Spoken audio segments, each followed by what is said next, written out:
యేసు క్రీస్తు వారి బిడ్డలుగా అయిన తర్వాత ఈ లోకంలో మన జీవితం ఎలా ఉంటుందంటే సుఖపరంగా ఉండదు. ఇప్పుడు చాలామంది ఎలా కోరుకుంటారంటే కంఫర్ట్‌గా ఉండాలి. యేసుక్రీస్తు వారిని నమ్ముకుంటే ఎలా ఉండాలంటే కష్టాలు రాకూడదు. ఏవండీ?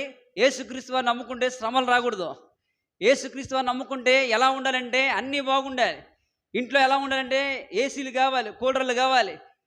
ఇంట్లో అన్నీ అవసరమైనవి కావాలి. అంటే ఎలా ఉండాలంటే యేసు ప్రభువుని నమ్ముకుంటే అన్నీ బాగుండాలి. పిల్లలకు ఉద్యోగాలు కావాలి. మామూలు ఉద్యోగాలు కాదు, గవర్నమెంట్ ఉద్యోగాలు కావాలి.